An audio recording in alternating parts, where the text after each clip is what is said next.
Welcome to the 24th Annual Tennessee Iris Festival Cemetery Walk, featuring the story of the life and time of Hope Hart, titled Hope Among Hearts video, sponsored by Weekly County History on Facebook.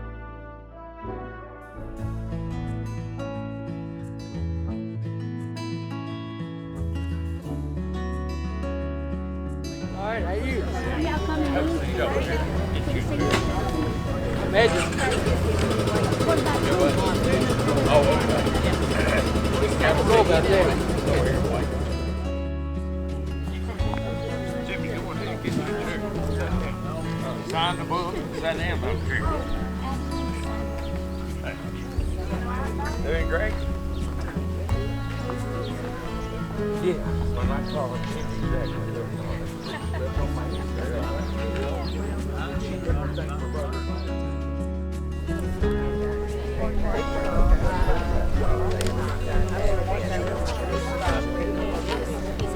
well, they're all supposed to be like in a group, and I think it's going to be over there. It looks like they're over there.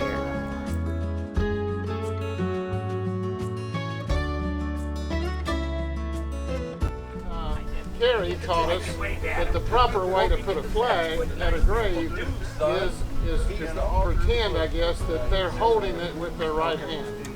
So it's placed, you'll notice it's placed as if the person is holding it in their hand. Okay? So that's the proper way. And so, according to Carrie, and we accept 180 people in the cemetery walk, and we've had at least 60 actors that have portrayed people very good. So thank you. And anybody else need a ride? Is Mike McWhorter back there? Yeah, right there. Mike, come up and ride with me. Our cemetery itself, Sunset Cemetery. Hey, sign the book. If you didn't sign the book, sign the book before you Mike.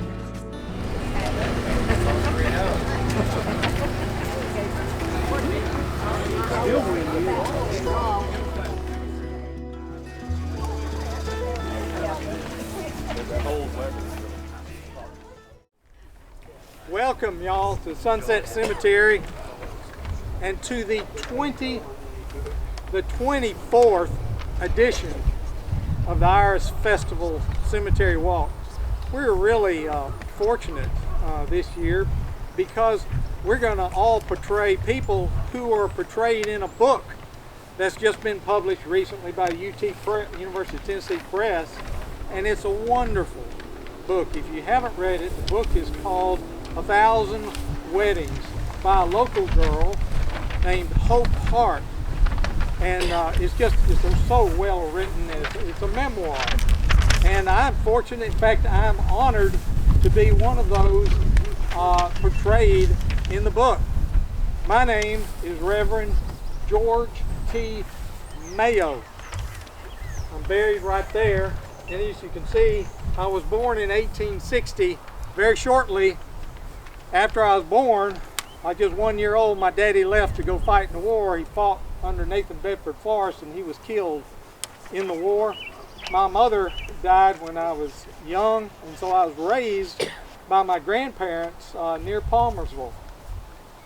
But when I was 35 years old, I ran for county court clerk, and I won. I moved my whole family. I was 35 in 1895. I moved with my whole family to Dresden. We lived there from then on. I was county court clerk for 4 years, and then for several years I was also county judge. But that was not my calling in life. Politics was not my calling. My calling was the ministry of the gospel. I started out in the Primitive Baptist Church. Back in those days, however, the Primitive Baptist Church had a tendency to divide, to split over issues, and one of the main issues they split over was something called absolute predestination, which meant that since God predestined from the very beginning of time, He predestined everything, including everything that we did or didn't do. And so those who split off from us were called the can't help it's. And we that stayed with the main group were called the can help it's. And I well remember I went with my wife one time. I was going to preach at a country church, and we pulled up there, and my wife said, I cannot believe it. The Can't Help It's are building a church right across the road. Why on earth are they building their church not 75 feet from the church they just split off from? I said, hon, they can't help it.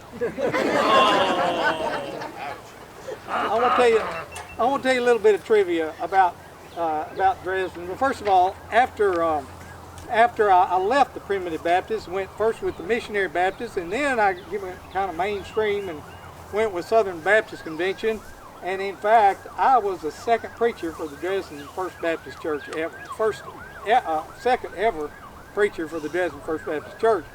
And the first preacher for the First Baptist Church only preached 1 year, so I preached 5 years. And the little bit of trivia that I want to tell you was, my name is on a plaque that was stuck to the front of the pulpit for years and years, back when the pulpit was in the old First Baptist Church and in the new First Baptist Church. And now it's in the preacher's Sunday school class. Well, I'll tell you a little bit about my kids. I had 8 children. One of them was Dr.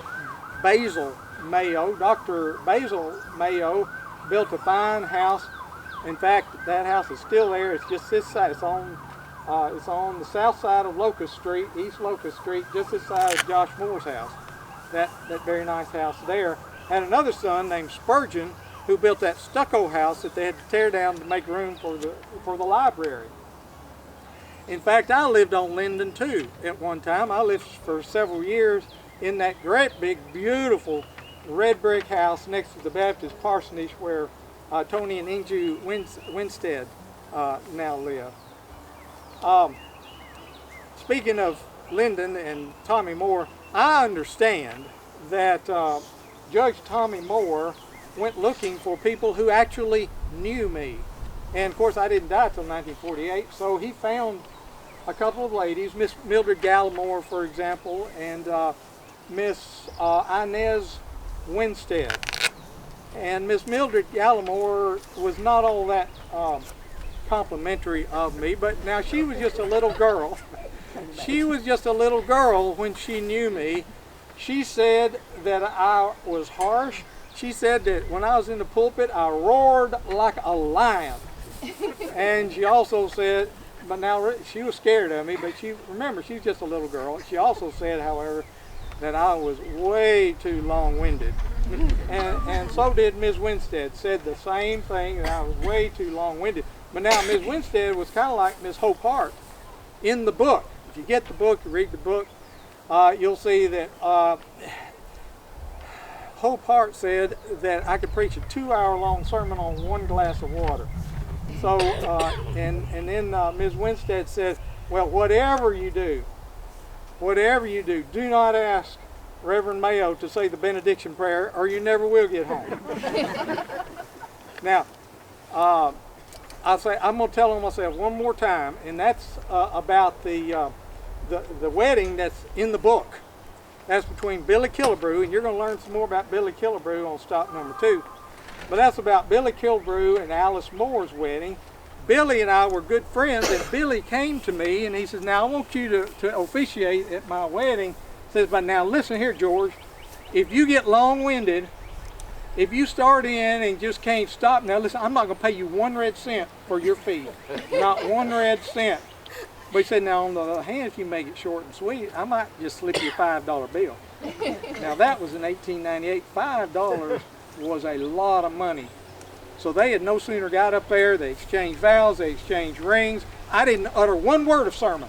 No sermon whatsoever. I said, by the power vested in me and now pronounce you man and wife, amen. Well, Billy slipped me a $10 gold piece. But years later, I was talking to Billy, and he says, now listen, George, you know, I asked you to make it short and sweet, but you know what? Ever since then, I figured, that was so short, I'm not even sure it's legal. But in my defense, yeah, I probably was too long-winded, but I must say, in my defense, I have nothing more to say than what the Dresden Enterprise said in my obituary. Dresden Enterprise said, with my passing, Dresden loses one of its most esteemed and influential citizens.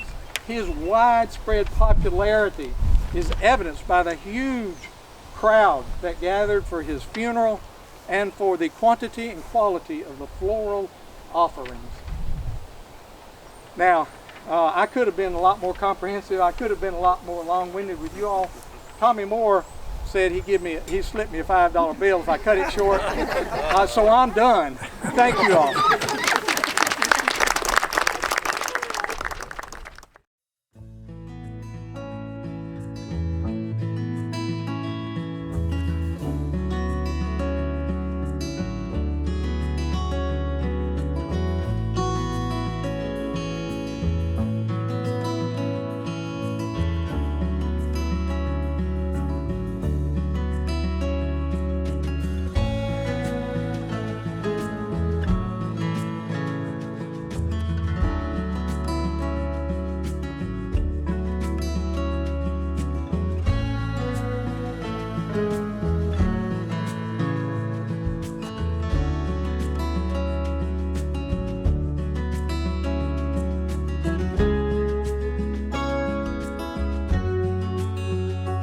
My name's Captain Bill Killebrew, and I've touched the hearts of many children and adults with bad habits.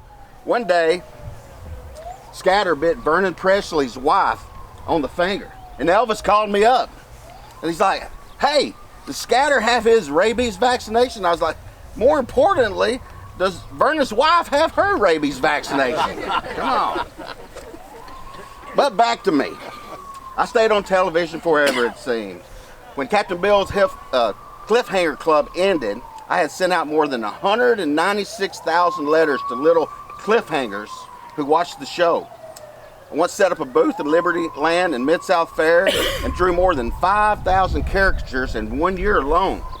I visited nursing homes and hospitals and drew pictures for the patients. Even when I was in the hospital for a year, I wandered the hallways in my pajamas, giving out caricatures to everyone I met. I can't help it. I was just had a drawing sickness, I guess. I don't know. But anyway, that's me in a nutshell. I was buried here. I died in Memphis on January 14th, 1987. So Captain Bill's buried here with his brothers and his mom and dad.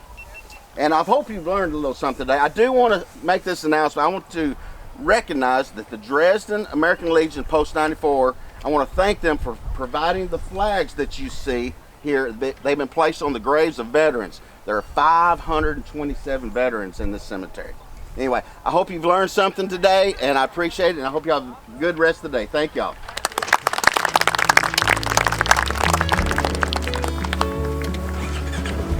Go back out like you came in. 3 years after my death.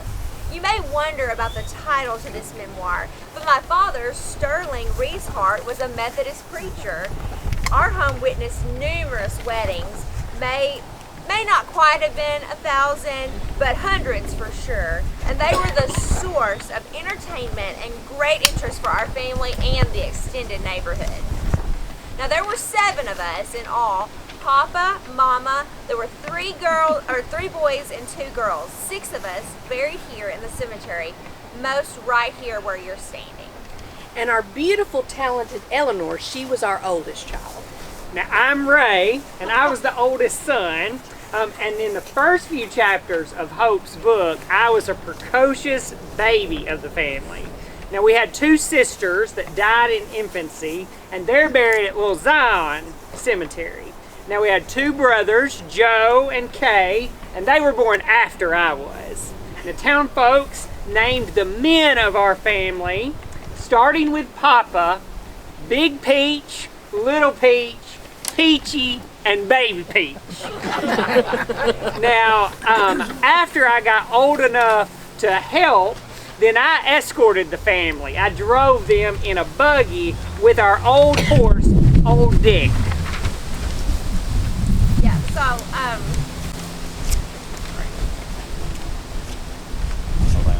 yeah. Allow me to take a few minutes to describe my mother. And she was known as Maddie. She was a pretty woman with soft hazel eyes and an abundance of dark hair. Her fair skin complexion made her look at, because as a young girl, I was allowed to witness the weddings. Often I was perched on the piano seat with orders to be motionless and not to turn around and round on the stool while the guests were present.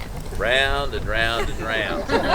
Now, if the guest so desires, Elna, as we've called her, she would play the piano at the nuptials. She would play during the ceremony. And amongst her favorites were the song Hearts and Flowers and Love is Fair. You know, my favorite song was Little Brown Jug, but they never let me sing. Of course not. Well, I have bragged on my mama, but let me talk about Papa. He was handsome. He would wear high, stiff collars and a gray tie, smooth and nice. This was how he looked when he stepped into the pulpit on Sunday morning. This was Sterling Reese Hart, pastor of the Methodist Episcopal Church of the South. Before each wedding, I would talk to the bride and groom and sort of explain to them what they were getting into. And then we would have a prayer of commitment. And then Eleanor, our oldest daughter, she would enter the room at that moment and play a selection of prelude music in her best dress and wearing her hair neatly combed back in the pompadour style of the era. And then I would open the Methodist discipline and begin, Dearly beloved, we are gathered together. Now, Reese was always serious, but his voice was warm and friendly, and he always did his best to make the bride and groom not be nervous and awkward, but make them more comfortable. I would pronounce them man and wife, and we would have a short prayer, and everybody would be beaming and laughing and just talking merrily in our parlor. Weddings were part of my magical world. The first wedding I talked about in my memoirs was the wedding of my Uncle Bill and Aunt Alice Killebrew, and I was just a baby. But ooh-wee! That wedding was not what I remember. What I remember about those nuptials was what happened later. What we called then was a chivalry. Oh, don't speak of that. Now, Papa, a chivalry was as much a part of a wedding affair along the North Fork of the Obion as the license, the preacher, and the flowers. If the young bucks in town knew that there was an impending marriage, they'd make elaborate preparations. Perhaps that is one of the reasons why many of our young men in town just eloped. The sporting bloods would have been known to waylay the bridegroom, lock a cowbell with a heavy chain around their neck. Many of their helpless victims in town required the services of a blacksmith to get it off. They nearly always rode the bridegroom on a rail. Sometimes they tossed him in a corn crib and nailed bars on the door while the bride languished, alone and bereft. Uncle Billy had been part of the ringleader bunch in many of these pranks, and so he and Aunt Alice absolutely feared the worst. It is true that Billy was involved in such things, and the last light that was on at our house was where the newlyweds would be spending their first night together. Well, that candle hadn't been blown out 5 minutes when there came the mock serenade, and it all broke loose. Young folks from miles around were there, beating tin pans and wash tubs, ringing the bells, yelling like Morgan's Raiders, and the Yankees were coming. Those who had no musical instruments would cut switches from the trees, from the bushes along some country road, and they would beat upon the side of the house, causing a tremendous racket, rapping on the sides of the house. This was just standard conduct at these type of events. The din would last at least 20 minutes and then would cease abruptly as it had started. But that wasn't the end of the shenanigans, Father. No, and quite no. What they had heard was merely the overture.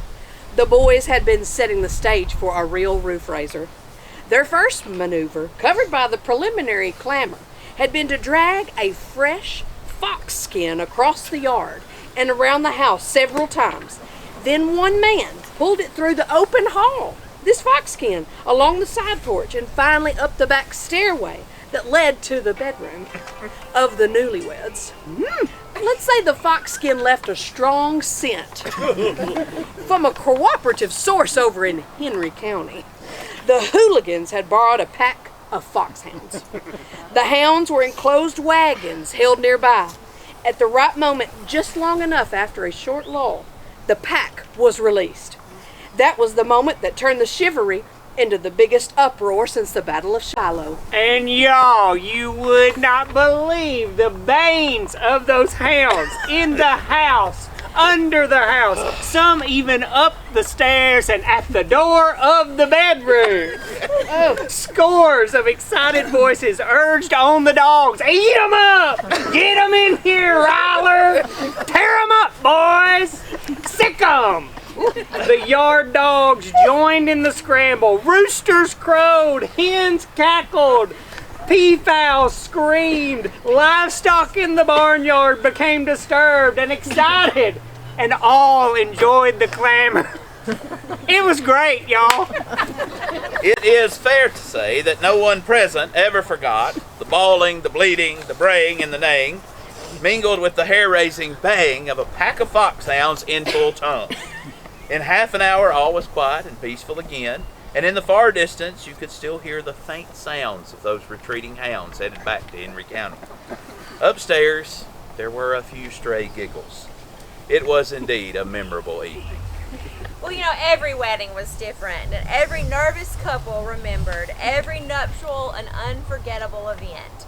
At more than one wedding affair, there were silent menfolks, all but unnoticed by me, hovering in the background. For sadly, some nuptials came about perforce. The rivalings of error could be present. In other words, the family felt that the marriage was a sudden, urgent necessity. Papa was a great pacifier in times of stress. When others ran in circles, he stayed calm, smoothed those who were ruffled, sought to fix difficulty and quiet the commotion. I only know that I rejoiced with the cheerful, and I cried with those who wept. You know, our most cherished and beautiful wedding, though, was for our daughter, Eleanor. She became engaged to a young lawyer, Perry Morton Harbert from Savannah, Tennessee.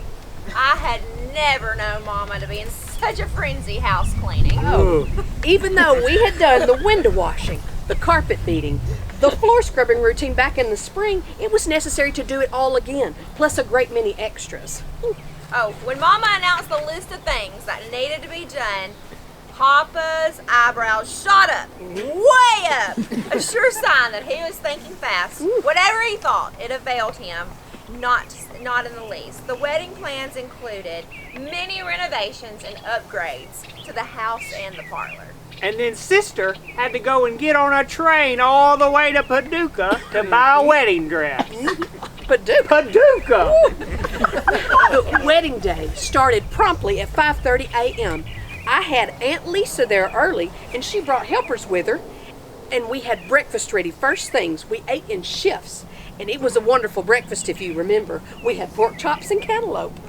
Oh, we were putting on the airs for the visiting family, for sure. With the sizzling pork chops, Aunt Lizzie served up fried apples, scrambled eggs, hot biscuits, and cherry preserves. The cantaloupe was sliced and served on a big platter in the center of the table. Country ham would have been too common for this breakfast. I like country ham. Well, Not for the visitors. not for the visitors. Not on the Pork wedding day, chops not only. on the wedding. As a special courtesy, the mayor of Dresden, mid-afternoon, sent the street sprinkler by to calm the dust in front of the house. And we really appreciated that, so that there would be no dust between the church and the house. What a blessing that was. And the groom, he got there at 3 p.m. on the train from Savannah, dressed up appropriately, wearing $10 shoes. I looked them over good. I still can't see why they were worth $10. And I'll tell you, I think there's something wrong with a man that buys that pair of expensive shoes or cares that much about the way he looks. No. So true, Ray. So true. That's right. All right. Papa and his frock tail went through the same performance that I had seen many times. Ray was an usher and looked tall and handsome. Sister was a beautiful bride, but she had always been beautiful to me. There were no baubles that day. And then our wonderful sister went off to Savannah. The next time she returned, just before Christmas, she was in a casket. She had been ill for only a few days, and death struck her suddenly. This was the darkest shadow of our rosy world. If you don't mind, I would like to read a quick bio of all the people in our group.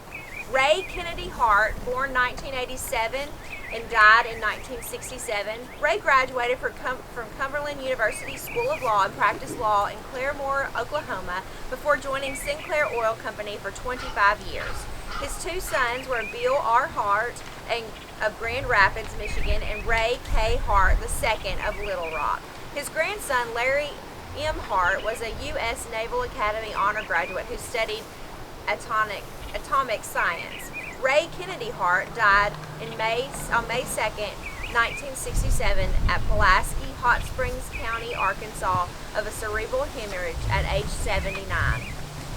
Reese Green, or Joe Hart, was born in 1908 and died in 1975 at the age of 73. Other than Elna, Joe Reese Hart had the shortest life. He was a research chemist and at the U.S. Department of Agriculture employee at Beltsville, Maryland. He became a Lutheran, and he was living in Fort Myers, Florida when he died. Nelson Key Hart, born in 1904, buried at Sunset Cemetery. Nelson Key Hart won the Age Prize. Both studious and outgoing, he became a journalist and ultimately retired as a magazine editor at U.S. News and World Report. A Chevy Chase, Maryland resident, he died in May 1998 of congestive heart disease at the age of 93 in Washington, D.C., and he is interred here at Sunset Cemetery. Elna Hart Habert was born in 1984, and she died in 1907 in Sunset Cemetery. She is the one that married Perry Morton Harbert, a Savannah lawyer, and died suddenly and is buried here. And then there were our parents, Sterling Reese Hart and Martha Maddie Kennedy Hart. Sterling Reese Hart was a teacher for 15 years and later a preacher. He entered the ministry in 1899. Our brother, Nelson K. Hart, said about Papa, "It was an instinctive desire to serve and uplift humanity, along with a deep religious conviction that led Sterling Reese Hart to turn from his teaching career to the ministry. In due course, not suddenly or dramatically, but on mature deliberation and through the the travails of prayer, and with the help and understanding of his wife, he gave his life to God and applied for the Methodist Traveling Ministry. He was joining a noble group because the civilian influence of the internment Methodist preacher had been a well-bestowed measure. At Dresden in 1927, Sterling Hart retired from traveling ministry. He'd been a traveling minister for 27 years at that point. Our mother, Maddie Kennedy Hart, was his helpmate and best friend of our dad for 61 years, preceding our beloved father in death. And finally, dear Sister Hope, the author. Hope Howard Hart, born 9/11/1897 in Cottage Grove and dying in June 19, 1985, worked for J.R. Cooper, a congressman, Fats Everett, and then a U.S. Senator, Harrison Williams. She told me, "I've been thrilled to be in the midst of making history in Washington." She was an active member of the Methodist Church and traveled extensively and abroad. She worshiped in Washington, D.C., but her membership always remained at Dresden First United Methodist. She was always made sure that her Christmas cards made it to her friends the day after Thanksgiving. She wrote articles that were published in the Washington Post. She wrote her manuscript, 1,000 Weddings, in Washington, D.C. by 1962, set in the years from 1897 to 1914. The manuscript was later left to Bill William Thomas Killebrew, a cousin, who bequeathed it to the Martin Public Library. Before entering her career in Washington, D.C., she was a teacher in West Tennessee and briefly principal at Dresden High School before or after World War I. She passed away on June 11, 1985 in George Washington University Hospital from heart and lung complications. Well, now my story must come to a close. I've told you of the weddings I saw and lived and knew as family legend. 1,000 weddings? Perhaps there are more than 1,000, at least in my dreams. It is an inevitable enlargement of things and events through the eyes of childhood. I look back and I see Papa and Mama and great passing throngs of events. Now ecstasy, now ineffable sadness, with a host of brides and bridegrooms, all in dreams, marching in unending procession. I quote, and nobody who has seen it all as I have done has enjoyed it more. I treasure the memories. I hope the telling has entertained you. And so, with love to all, goodbye.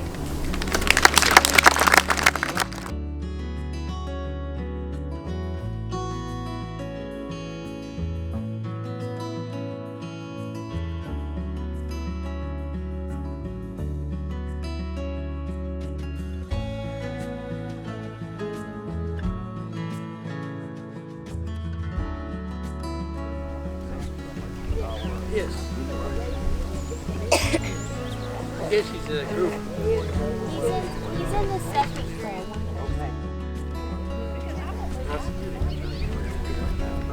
So, I'm going to be in this. someone else.